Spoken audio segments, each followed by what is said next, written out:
Assalamualaikum warahmatullahi wabarakatuh. Perkenalkan, nama saya Sultan Bagus Arisubna Al-Fadlillah. Nomor hidup mahasiswa 933 1025 19. Saya dari Prodi Studi Agama Fakultas Usuli dan Dakwah, Institut Agama Islam Negeri Kediri. Saya di sini akan menjelaskan tentang riba. Pertama, pengertian riba. Dalam pengertian bahasa, riba berarti tambahan atau aziyadah. Mana tambahan dalam riba adalah tambahan yang berasal dari usaha haram yang merugikan salah satu pihak dalam suatu transaksi. Dalam pengertian lain, secara linguistik, riba juga berarti tumbuh dan membesar. Adapun menurut istilah teknis, riba berarti pengambilan tambahan dari harta pokok atau modal secara batil. Pengertian riba di dalam kamus adalah kelebihan atau peningkatan atau surplus. Tetapi dalam ilmu ekonomi, riba merujuk pada kelebihan dari jumlah uang pokok yang dipinjamkan oleh si pembeli pinjaman dari si peminjam. Dalam Islam, riba secara khusus menunjuk pada kelebihan yang diminta dengan cara yang khusus. Riba adalah tambahan tanpa imbalan yang terjadi karena penangguhan dalam pembayaran yang diperjanjikan sebelumnya. Dalam fikih muamalah, riba berarti tambahan yang diharamkan yang dapat muncul akibat utang atau pertukaran. Menurut Wahid Abdul Salam Bali, riba adalah tambahan atau disyaratkan terhadap uang pokok tanpa ada transaksi pengganti yang diisyaratkan. Dari berbagai definisi yang telah dipaparkan di atas, dapat disimpulkan bahwa riba adalah suatu kegiatan pengambilan nilai tambah yang memberatkan dari akad perekonomian. Golongan Hanafi. Definisi riba adalah setiap kelebihan tanpa adanya imbalan pada takaran dan timbangan yang dilakukan antara pembeli dan penjual di dalam tukar-menukar. Golongan Syafi'i, riba adalah transaksi dengan imbalan tertentu yang tidak diketahui kesamaan takarannya maupun ukurannya waktu dilakukan transaksi atau dengan penundaan waktu penyerahan kedua barang yang dipertukarkan salah satunya. Golongan Maliki, golongan ini mendefinisikan riba hampir sama dengan definisi golongan Syafi'i, hanya berbeda dengan ilatnya. Menurut mereka, ilatnya ialah pada transaksi tidak kontan pada bahan makanan yang tahan lama. Golongan Hambali, riba menurut syarak adalah tambahan yang diberikan pada barang tertentu. Barang tertentu tersebut adalah yang dapat ditukar atau ditimbang dengan jumlah yang berbeda. Tindakan semacam inilah yang dinamakan riba selama dilakukan dengan tidak kontan. Macam-macam riba. Pada kelompok utang piutang, riba terbagi menjadi dua, yaitu 1. Riba khord. Riba khord adalah suatu manfaat atau tingkat kelebihan tertentu yang disyaratkan terhadap yang berutang atau muqtarid. Riba khord atau riba dalam utang piutang sebenarnya dapat digolongkan dalam riba nasi'ah. Kedua, riba jahiliyah.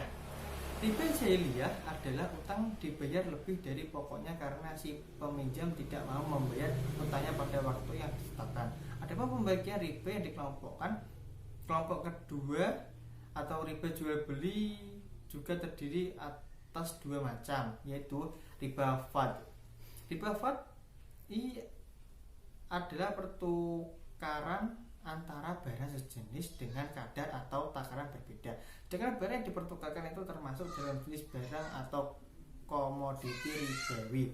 Komoditi ribawi terdiri atas 6 macam, yaitu emas, perak, gandum, syair atau salah satu jenis gandum, kurma, dan garam.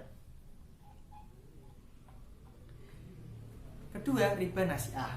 Riba nasi'ah adalah penangguhan penyerahan atau penerimaan jenis barang ribawi yang dipertukarkan dengan jenis barang ribawi lainnya.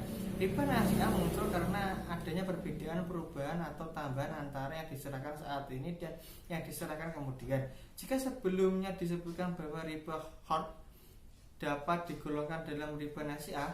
Riba nasi'ah terkenal dan banyak berlaku di kalangan Arab jahiliyah, sehingga terkadang ada pula yang menyebutnya dengan riba jahiliyah. Hukum riba.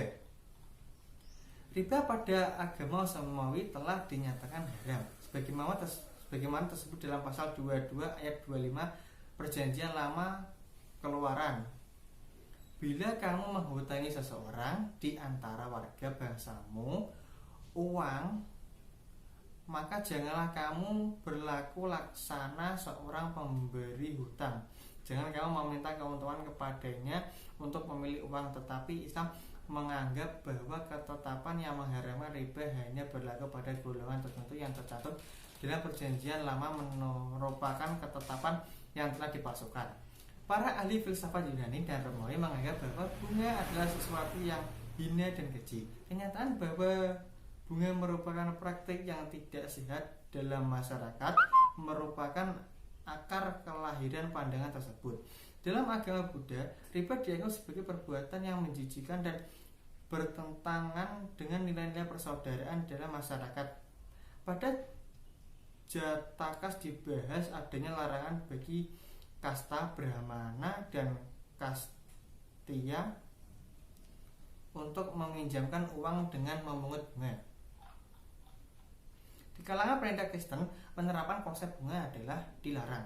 Selama berabad-abad lamanya setelah itu, berkembanglah suatu perdebatan yang sengit di antara kalangan gereja dengan para pedagang Eropa mengenai penerapan konsep bunga.